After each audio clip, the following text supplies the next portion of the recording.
Kuzey Kutup Dairesi'nin içinde yer alan, neredeyse tamamen buz ve kayadan oluşan 2.166.000 kilometrekare yüz ölçümüyle dünyanın en büyük adası, Grönland. Peki bu buzdan ve kayadan oluşan adaya ismini veren Vikingler neden Yeşil Ada anlamına gelen Grönland'ı tercih etmişti? Ve başka bir soru daha. Vikingler istila etmek için neden sıcak olan güneyi değil, dondurucu soğuklara ev sahipliği yapan kuzeyi tercih etmişti? Gelin videonun devamında hep beraber inceleyelim.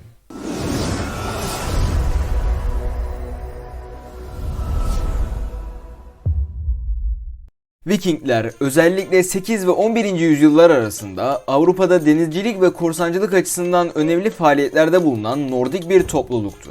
Ana yurtları günümüz Norveç'in güneybatısı, İsveç'in güney kıyıları ve Danimarka'ydı.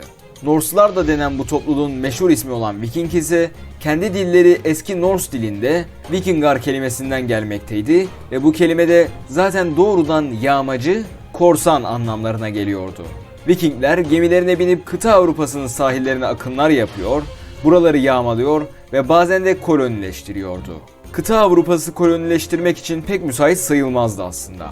Çünkü hali hazırda burada zaten yaşayan insanlar vardı. Bu yüzden sadece ganimet toplamak için kıta Avrupa'sına akınlar yapılırdı. Hatta yapılan akınlar Atlantik kıyılarıyla sınırlı kalmamış, Akdeniz'e kadar inmişti.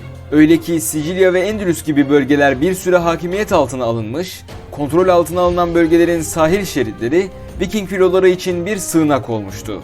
Yalnızca deniz alanında güçlü olmakla yetinmeyen Vikingler, kara savaşlarında da oldukça üstündü.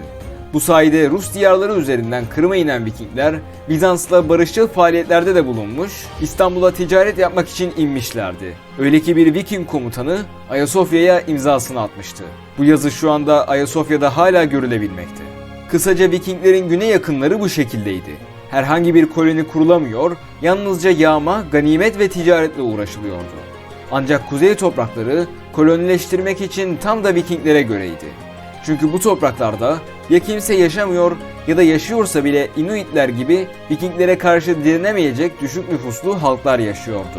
Bu sayede Vikingler Shetland adaları, Faroe adaları, İzlanda, Grönland ve hatta Kanada'daki Labrador sahilleri ve Newfoundland'de koloniler kurmuştu. Shetland ve Faroe adalarını kolonize ettikten sonra İzlanda sahillerine ayak basan Vikingler buranın çok soğuk olduğunu fark etmişlerdi. Her ne kadar volkanik faaliyetler sayesinde yeşil bir iklime sahip olsa da sonuçta dağ etekleri karla kaplıydı. Vikingler ilk defa bu kadar soğuk bir yer görmüşlerdi. Bu yüzden buranın adını İzlanda yani Buz Adası verdiler. Keşiften sonra ana yurtlarına geri dönen Vikingler şimdi koloni kurmak için halk toplamak zorundaydı. Ancak adı Buz Adası olan bir diyara kim yelken açmak isterdi ki? Her ne kadar bereketli toprakları, leziz balıklar da dolu gölleri olsa da adından dolayı koloniye rağbet beklenenden az oldu.